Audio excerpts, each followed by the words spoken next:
নমস্কার এবং welcome back to another video. তো আজ কথা বলবো বেশ কিছু লেটেস্ট আপডেটস নিয়ে। তো প্রথম যে আপডেটটা নিয়ে কথা বলবো সেটা হচ্ছে যে আজ সিদ্ধার্থ মালহোত্রা এবং জাহ্নবী কাপুর অভিনীত ছবি পরম সুন্দরী, যেটা ম্যাডকের নেক্সট সিনেমা, সেই সিনেমাটা যারা ভুল চুক মাপ দেখতে গেছো তারা হয়তো তার টিজারটা দেখে নিয়েছো, কারণ সেই সিনেমাটার সাথে এই পুরোপুরি টিজারটা অ্যালট করা ছিল। তো কেমন লাগলো টিজারটা সেটা নিয়ে আর কথা বলা হয়নি। অলরেডি দেখলাম ইউটিউবে অনেক জায়গায় অ্যাভেলেবেল হয়ে গেছে, এখনো তাদের পেজ থেকে, অফিসিয়াল পেজ থেকে ছাড়া হয়নি, বাট অ্যাভেলেবেল হয়ে গেছে। সেই কারণে মনে হলো যে টিজারটা নিয়ে কথা বলা এবার যেতেই পারে। তো মূলত সিদ্ধার্থ এবং জাহ্নবী, মূলত যদি সিদ্ধার্থকে নিয়েও কথা বলি, সিদ্ধার্থ অভিনেতা হিসাবে ভালো, মানে কিছু কিছু এমন জায়গা আছে যেখানে কিন্তু সে নিজের অ্যাক্টিং এর মাধ্যমে সে নিজেকে ভালোভাবে প্রেজেন্ট করতে পেরেছে, বাট প্রচন্ড আন্ডাররেটেড। এবং সিদ্ধার্থের সেই ওই যে বলতে পারো যে একটা পার্সোনালিটি, যে একটা অরা যেগুলো একটা অভিনেতার মধ্যে থাকে, বা সেই জিনিসগুলো এখনো অব্দি কিন্তু ক্রিয়েট করতে পারেন। মানে সিদ্ধার্থ যবে থেকে এসছে, তার যে ওই স্টুডেন্ট অফ দ্য ইয়ারের ফেসটা, সেই ফেসটা এখনো কাটেনি। সিদ্ধার্থ মালহোত্রা মানে যে এইরকম কাইন্ড অফ কিছু অভিনয় করতে পারে, সেই জিনিসটাই কিন্তু আমরা বারংবার দেখে এসেছি। তাকে খুব চ্যালেঞ্জিং রোল করতে আমরা দেখিনি। এবং মূলত তার তার যে সিনেমা, সেগুলো নিয়ে বেশি চর্চাও হয় না। তার কেরিয়ারের সব থেকে বেস্ট সিনেমা হয়তো শেরশাহী হয়েছিল, যেটা হয়তো বড় পর্দায় এলে হয়তো ভালো কিছু ডেলিভার করতে পারতো, বাট সেটাও ডিরেক্টলি ওটিটিতে আসে। এবং শেরশাহ কিন্তু সিনেমা হিসেবে খুব ভালো সিনেমা ছিল। এছাড়া সিদ্ধার্থের কিন্তু সেরকম খুব স্ট্যাবলিশ কাজ কিন্তু সেই লেভেলে নেই। এবং স্টুডেন্ট অফ দ্য ইয়ার থেকে শুরু করে যেগুলো এসছে, তারপর থেকে যে Sidharth Malhotra types of cinema হয়, যে যেরকম যেরকম তার সিনেমা পাওয়ার কথা, এক ভিলেন বা এই সমস্ত কাজ করার পর, সেরকম সিনেমা সিদ্ধার্থ পায়ওনি। তো মূলত সিদ্ধার্থ এই সিনেমাটার মধ্যে মনে হচ্ছে যে একটা ভালো ফ্রেশ একটা স্টোরির ওপর একটা কাজ হচ্ছে, এবং সিদ্ধার্থকে দেখে ভালো লাগছে। এবং মনে হচ্ছে যে হয়তো সিদ্ধার্থের একটা ফাইনালি কামব্যাক হতে পারে। এবং জাহ্নবীকে নিয়ে আলাদা রকম ভাবে কিছু বলার নেই, কারণ জাহ্নবী অ্যাজ অ্যান অ্যাক্ট্রেস আমার খুব একটা পছন্দের অভিনেত্রী নয়, এবং তার অভিনয় আমার খুব বেশি ভালো লাগে না। এবং তার অভিনয়ের প্রত্যেকটা সিনেমাতে সেম লেভেল, একই প্যাটার্নের উপর থাকে। তো মূলত একটা কাস্টিজমের উপর হয়তো এই সিনেমাটা হবে, এবং সিনেমাটা যখন আসবে তখন দেখার। ম্যাডক সিনেমা স্টোরি লাইন অবশ্যই খুব মানে বাজে ডেলিভার করে না। তাদের ভুলচুক মাফা একদমই যে বাজে কাজ হয়েছে সেরকমও নয়। তো অবশ্যই ম্যাডকের উপর এখনো অব্দি অডিয়েন্সের ভরসা তো আছে। এরপরের যে আপডেটটা নিয়ে কথা বলবো সেটা হচ্ছে মেট্রো ইন দিনো। এই সিনেমার টিজার গতকালকে ড্রপ করা হয়। অনুরাগ বসুর একটা দুর্দান্ত কাজ আবার আসতে চলেছে, মেট্রো ইন দিনো, যেটা life in a metro sequel. এবং এইখানে আমরা প্রত্যেকটা ক্যারেক্টারকে আমরা দেখতে পাই। এখানে দারুণ দারুণ স্টার কাস্ট এই সিনেমার মধ্যে থাকতে চলেছে। আদিত্য রয় কাপুর, নীনা গুপ্তা, শাশ্বত চ্যাটার্জি, অনুপম খের, তো ব্যাপক একটা স্টার কাস্ট এই সিনেমার মধ্যে থাকতে চলেছে। সারা আলী খান। তো আমি প্রচন্ডভাবে এক্সাইটেড আছি এই কাজটা নিয়ে। এবং এটার এই কাজটার মধ্যে একটা মিউজিক্যাল ট্রিটমেন্ট তো অবশ্যই থাকবে, অনুরাগ বসুর ছবির মধ্যে যেরকম থাকে। এবং লাইফ ইন এ মেট্রো একটা দুর্দান্ত কাজ ছিল, এবং এটাও একটা ব্যাপক কাজ হতে চলেছে। তো আমি বিশালভাবে এক্সাইটেড আছি। গতকালকে টিজারটা আসছে, যদি না দেখে থাকো অবশ্যই গিয়ে চেক আউট করতে পারো। এর পরের আপডেটটা হচ্ছে হাউসফুল 5 এর নতুন একটা গান আসে, যে গানটাও আমার ওই বললাম যে এর প্রত্যেকটা গান সেই সেম প্যাটার্নের মধ্যে রাখা হয়। বাট হাউসফুলের যে ফ্র্যাঞ্চাইজ গুলো ছিল, সেখানে যে গানগুলো যেরকম ভাবে ডেলিভার হতো, সেগুলো কিন্তু খুব স্ট্যাবলিশ গান হতো। বাট এই পার্টটার মধ্যে আমার গানগুলো খুবই ওকে ওকে লাগছে। দেখার তাদের যে মেন মিস্টেরিয়াস ব্যাপারটা, সেটা কিভাবে তারা প্রেজেন্ট করে, সেটাই হচ্ছে মেন বলতে পারো ইম্পর্টেন্ট জিনিস সিনেমার জন্য। আদারওয়াইজ যদি গান নিয়ে বলি, প্রত্যেকটা গানের সেম প্যাটার্ন, তিনটে অ্যাক্টর, তিনটে অ্যাক্ট্রেস, এবং খুবই ল্যাভিশ স্কেলে গানগুলোকে শুট করা। এছাড়া এর বেশি কিছু গানগুলোকে নিয়ে বলার নেই। এর পরবর্তী যে আপডেটটা নিয়ে কথা বলবো সেটা হচ্ছে শাহরুখ খানের আপকামিং সিনেমা কিং বলে সিনেমাটাকে নিয়ে।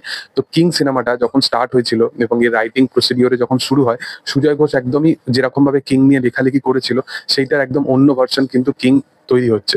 কারণ কিং এতে আরেকজন অভিনেতার নাম কিন্তু শোনা যাচ্ছে, যেটা হচ্ছে রাঘব জুয়েল। মানে পুরো ইন্ডাস্ট্রিকেই শাহরুখ খান মনে হয় একটা সিনেমার মধ্যে নিয়ে চলে আসবে। এই সিনেমার মধ্যে কে নেই, প্রত্যেকজন ভালো ভালো অভিনেতা অভিনেত্রী এই সিনেমার মধ্যে আছে, যার মধ্যে আরেকজন নাম লিখিয়ে নিল, সেটা হচ্ছে রাঘব জুয়েল। রাঘব রিসেন্ট টাইমে কিল বলে সিনেমাটায় তার দুর্দান্ত পারফরমেন্স দিয়েছে।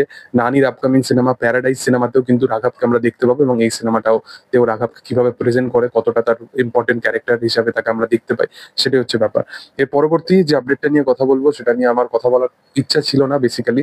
সেটা হচ্ছে যে অক্ষয় কুমার এবং পরেশ রাওয়ালের যে কন্ট্রোভার্সিটা হয়েছে হেরাফেরি নিয়ে, সেখানে অক্ষয় কুমার 25 কোটি টাকার তার উপরে অ্যালিগেশন, মানে কেস করে।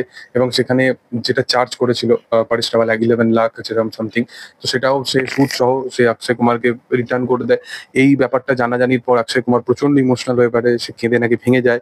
সুনীল শেট্টি এই সিনেমাটা করবেই না।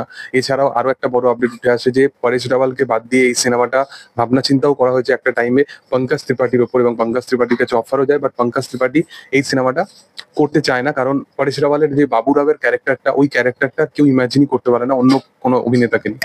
তো পরেশ রাওয়াল নিজেকে সেই এই পঙ্কজ ত্রিপাঠীর সেই জায়গায় নিজেকে দেখছে না, সেই কারণে সে সেটা থেকে সরে দাঁড়ায়।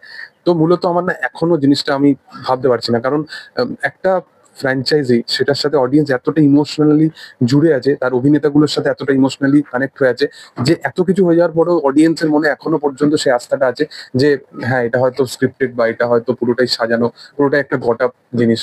ভগবান করুক যেন সেটাই হয়। মানে হেরাফেরির ওই ব্যাপারটা, ওই যে কোর ব্যাপারটা, যে পয়সা, যে থিমটা, সেটা এখনো কোথাও গিয়ে ডাইজেস্ট করতে মানে একটুখানি প্রবলেম হচ্ছে। এর পরের যে আপডেটটা নিয়ে কথা বলবো সেটা হচ্ছে ওয়ার পার্ট 2 কে নিয়ে। ঋত্বিক রোশন এবং জুনিয়র এনটিআর কে এই সিনেমায় আমরা দেখতে পাবো। এই সিনেমাতে তেলেগুতে থিয়েট্রিক্যাল রাইটস 100 কারোর এর মতো অফার করা হয়েছে। অলরেডি আমরা জানি যে জুনিয়র এনটিআর এই সিনেমায় আছে এবং পুরোপুরি মেকার্সদের ডিসিশনই এই কাইন্ড অফই নেওয়া হয়েছিল যে তারা কিন্তু সাউথের টার্গেটেড অডিয়েন্সটাকে তারা বড় পর্দায় নিয়ে আসতে চাইছে, এবং সাউথের অডিয়েন্স যদি আসে তো সিনেমাটা আরো ব্যাপক লেভেলে কালেকশন করবে। কারণ ওয়ারের যে ক্রেজ আছে হিন্দিতে, হিন্দি বেল্টে ভালোভাবে চলবে সিনেমাটা, বাট সাউথ বেল্টে কি হয়, এই সিনেমাগুলো কোথাও গিয়ে একটুখানি হলেও সেই লেভেলের কালেকশনটা আনতে পারে না। বাট যেহেতু জুনিয়র এনটিআর এই সিনেমাতে আছে, সাউথ বেল্ট থেকে তো একটা ভালো কালেকশন করবেই করবে সিনেমাটা। তো সেই কারণেই এরকম একটা অফার রাখা হয়। এখনো পর্যন্ত কোনো সিদ্ধান্ত নেওয়া হয়নি, দেখার যে আপকামিং দিনে হয়টা কি। এর পরের যে আপডেটটা সেটা হচ্ছে ডন 3 কে কেন্দ্র করে। তো ডন 3 তে কিয়ারা আদবানিকে আমরা রণবীর সিং এর অপোজিটে দেখতে পেতাম, বাট এখন কিয়ারা আদবানি এই সিনেমার পার্ট হবে না। এই সিনেমার পার্ট হতে চলেছে কৃতি সেনন, এবং রণবীর সিং এর অপোজিটে আমরা ডন 3 তে কৃতি সেননকে দেখতে পাবো। এর পরের আপডেটটা হচ্ছে তখ্ত বলে সিনেমাটাকে নিয়ে, যে সিনেমাটা আজ থেকে 2-3 বছর বা 4 বছর আগেই হয়তো অ্যানাউন্সমেন্ট হয়ে গেছিল, যে সিনেমাটার মধ্যে ভিকি কৌশল, রণবীর সিং, দীপিকা পাদুকন, ভূমি পেটনেকার, এরকম সারা আলি খান, এরকম বড় বড় অভিনেতা অভিনেত্রীদের আমরা দেখছিলাম। সারা আলি খান জানবি বড় অভিনেত্রী নয়, বাট তাদেরকে এই সিনেমায় দেখতাম। কারণ জোহরের ড্রিম প্রজেক্ট। কারণ জোহর আবার এই বিষয়টা নিয়ে জানিয়েছে যে তখ্ত বলে সিনেমাটা সেটা তার ড্রিম প্রজেক্ট, এবং সেইটার উপর সে আবার কিন্তু কাজ শুরু করবে একদিন না একদিন। দেখার যে সেটা কবে হয় এবং নতুন কোনো স্টার কাস্ট নিয়ে আমরা এই কাজটা দেখতে পাই কিনা। আল্লু অর্জুন এবং অ্যাটলির যে আপকামিং সিনেমাটা আসতে চলেছে, সেই সিনেমাটাতে 5খানা অভিনেত্রীকে আমরা দেখতে পাবো, এবং 5খানা অভিনেত্রীর মধ্যে যাদের যাদের নাম উঠে আসছে তারা প্রত্যেকজনই খুব বড় বড় অভিনেত্রী নিজের জায়গায়। যেখানে দীপিকা পাদুকন, মুনাল ঠাকুর, এরকম প্রত্যেকজনের কিন্তু নাম উঠে আসছে দেখার। অলরেডি আল্লু অর্জুনকে 3টে ক্যারেক্টারে দেখা যাবে এই সিনেমাটায়। আমি সেটা জানার পরই প্রচন্ডভাবে এক্সাইটেড হয়ে গেছি। এছাড়া আরেকটা বড় আপডেট যেটা জানা গেছে সেটা হচ্ছে যে সন্দীপ রেড্ডি বাঙ্গা এবং দীপিকা পাদুকনের মধ্যে যে একটা কন্ট্রোভার্সি হয়েছিল। দীপিকা পাদুকন একটা শিফটিং নিয়ে যে সমস্ত শুটিং এর অ্যালার্ট করা হয় সেটা নিয়েও তার সমস্যা দেখা যায়। সে পার্সেন্টেজ চেয়েছিল, সে যে ফিসটা চাইছিল সেটাও তারা মনে করে যে সেটা সে প্রাপ্য নয়। তো সেটা নিয়ে একটা প্রবলেমেটিক হয়। এখানে অনেকে দীপিকার সাইড নিচ্ছে, অনেকে বাঙ্গার সাইড নিচ্ছে। দুজনই আমার খুব পছন্দের, তো আমি কোনো সাইড নিতে পারবো না, এবং আমি পুরোপুরি ডিটেলিং এর সাথে বিষয়টা স্যার জানি না। তবে বাঙ্গার তরফ থেকে যেটা আপডেট উঠে আসছে সেটা হচ্ছে যে এই সিনেমাতে আমরা অভিনেত্রী হিসাবে দেখতে পাবো তৃপ্তি দিমরিকে। তৃপ্তি দিমরিকে বাংলা অ্যানিমেলাতে কিভাবে প্রেজেন্ট করেছিল সেটা আমরা জানি, এবং তৃপ্তি দিমরিকে ফাইনালাইজ করা হয়েছে এই সিনেমার অভিনেত্রী হিসাবে। দেখার যে তাকে স্পিরিটে প্রভাসের অপোজিটে কিভাবে প্রেজেন্ট করা হয়। এবং এর এর আগে একটা মাল্টিপল এরকম মানে রুক্মিণী বেসান্তের নাম উঠে আসছিল, যে তাকে স্পিরিটে প্রভাসের অপোজিটে দেখা যাবে। বাট বাংলার তরফ থেকে কিন্তু গতকালকে অফিসিয়ালি জানানো হয় যে তৃপ্তি দিমরি কিন্তু স্পিরিট সিনেমাতে অভিনেত্রী হিসাবে থাকতে চলেছে। এরপরের যে আপডেটটা নিয়ে কথা বলবো সেটা হচ্ছে যে সালমান খানের আপকামিং সিনেমা, যেটা মানে অপূর্বা লাখিয়ার সাথে সে করতে চলেছে, এবং দেখার যে সেটা কি হয়। এবং আমি তো এখন আর কোনো মন্তব্য রাখতে চাই না। এই সিনেমাটাতে সালমান খানের পার্শ্ব চরিত্র হিসাবে সাকিব সেলিমকে আমরা দেখতে পাবো। সাকিব সেলিম যে সে হচ্ছে হুমা কুরেশির ব্রাদার, এবং যাকে আমরা সালমান খানের সাথে রেস 3 করতেও আমরা দেখেছিলাম, এবং মাল্টিপল আরো অনেক চরিত্রে তাকে দেখতে পেয়েছিলাম।